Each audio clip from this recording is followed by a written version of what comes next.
బెల్లం పాయసం తయారు చేసుకోవటానికి కావలసిన పదార్థాలు: డ్రై ఫ్రూట్స్ ముక్కలు, ఉడికించిన అన్నం, నెయ్యి, యాలకుల పొడి, పాలు, బెల్లం పాకం.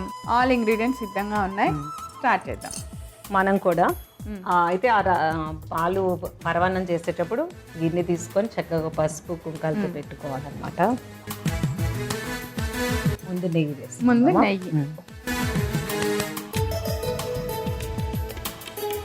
తర్వాత ఈ జీడిపప్పు వేపేసి అందులోనే వేసేయండి.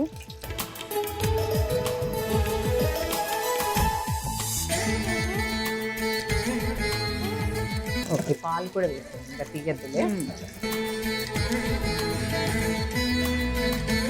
పాలు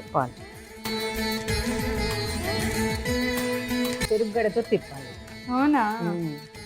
గరిటె వాడకుండా చెరుగడతో తిప్పాలి. ఓకే, బాగుంది కదా. ఎట్లాగో పాలు కాసిందే. యాక్చువల్గా ఇంట్లో అయితే చేసేటప్పుడు ఆవు పాలు పొంగు వచ్చిన తర్వాత కడిగిన రైస్ వేసి బెల్లం పరమాన్నం చేస్తారు. ఇప్పుడు మనం పాలు ఆల్రెడీ అన్నం ఉడకపెట్టేస్తాం కాబట్టి అన్నం వేసేసుకొని తిప్పుకోవాలి.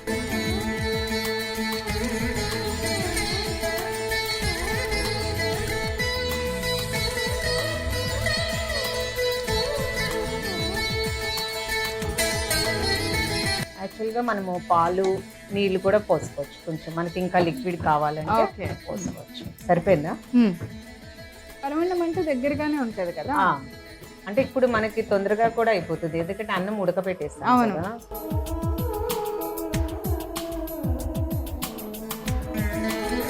మామూలుగా ఇట్లా మనం గరిట బదులు చెరుకు ఎందుకు వాడుతున్నాం? ఎందుకంటే చెరుకు రసంలో కూడా జ్యూస్ వస్తుంది కదా, అది వేడికి పరవన్నంలో మంచి టేస్ట్ ఇస్తుంది. తర్వాత చెరుకు గడలు, రేగి పళ్ళు ఇవన్నీ మనకి ఈ టైంలో దొరుకుతాయి. దేవుడికి కూడా చాలా ఇష్టమైన వంట రేగి పళ్ళు ఒకటి.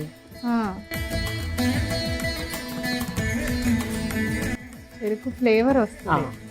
ఓకే, నెక్స్ట్ బెల్లమా? బెల్లం కూడా నేను ఏం చేస్తానంటే పాకం చేసి తీసుకొచ్చేసాను. అయితే ఒక్క నిమిషం ఉండండి.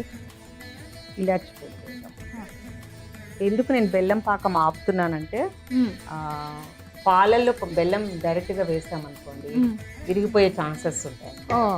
అందుకే మనం ఏం చేయాలంటే ఎప్పుడు కూడా బెల్లము గ్యాస్ ఆఫ్ చేసి బెల్లం వేసుకోవాలి. ఆ పైన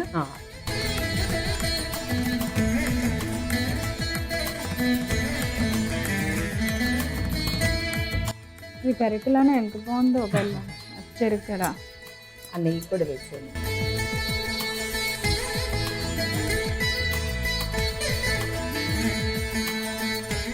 ఒక్కోసారి మన ఇంట్లో చాలా ఎక్కువ వంటలు చేయాలన్నప్పుడు ఇలాగ అన్నం వండుకొని ఉంచుకుంటాం కదా, దాదాపు ఇలా పరవన్నం కూడా చేసేసుకోవచ్చు. అంటే మీరు ఇందాక చెప్పారు తులసికోట ముందు పొయ్యి పెట్టి చేస్తే, అలాంటప్పుడు కూడా ఆ పొయ్యి మీద ఎక్కువ వండలేకపోయినా ఇలా శాస్త్రానికి చక్క పొయ్యి పెట్టి ఒక 5 నిమిషాల్లో అయిపోతుంది. మీకు అక్కడ ఎక్కువసేపు ఉన్నట్టు పొగ కష్టం అనిపిస్తున్న వాళ్ళు అలా కూడా. అవును, ఒకేలా పొయ్యి మండుతుంది మండట్లేదు ఈ టెన్షన్ కూడా ఉండదు కదా.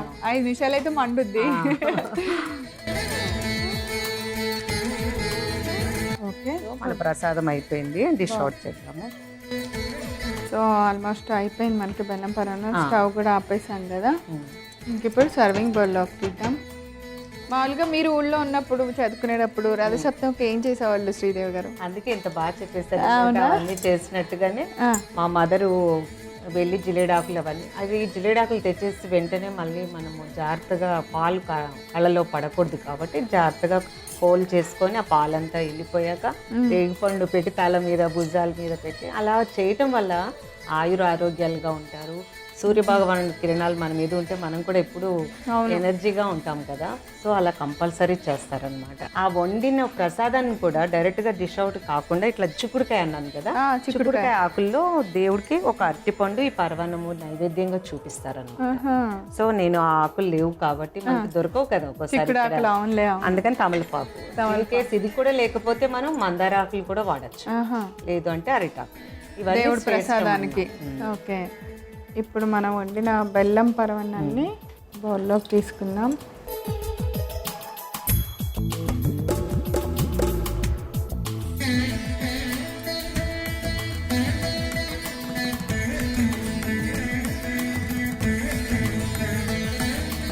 యాక్చువల్గా బెల్లం పరమాన్నం రెడీ అయినట్టే, కాకపోతే కొంచెం అరటిపండుతోటి మీకు దేవుడి ప్రసాదం చెప్పాను కదా,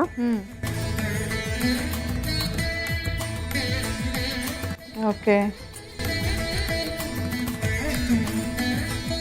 అంటే దేవుడికి ఇట్లా నైవేద్యం చూపించాక అలా తినాలి.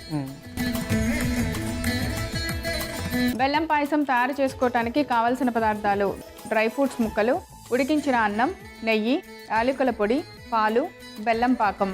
బెల్లం పాయసం తయారు చేసుకునే విధానం: ముందుగా స్టవ్ ఆన్ చేసి గిన్నె పెట్టి అందులో నెయ్యి వేసుకోవాలి. డ్రై ఫ్రూట్స్ ముక్కల్ని వేసి కొంచెం వేగిన తర్వాత పాలు పోసుకొని మరగనివ్వాలి. పాలు మరుగుతున్నప్పుడు మనం ముందుగా ఉడికించిన అన్నాన్ని కూడా వేసుకోవాలి. తర్వాత కొద్దిగా యాలకుల పొడి వేసి చెరుగడ్డతో బాగా కలిసేలాగా కలుపుతూ ఉండాలి. బాగా దగ్గర పడి అంతా ఉడికిన తర్వాత స్టవ్ ఆఫ్ చేసుకొని బెల్లం పాకాన్ని వేసుకోవాలి. కొద్దిగా నెయ్యి కూడా వేసుకొని బాగా కలుపుకొని చల్లారిన తర్వాత సర్వింగ్ బౌల్లోకి తీసుకొని తమలపాకుల్లో అరటి ముక్కలు పెట్టి మరలా మనం వండిన బెల్లం పాయసాన్ని పెట్టి ప్రసాదంగా పెట్టాలి. అంతే, ఎంతో రుచికరమైన బెల్లం పాయసం రెడీ.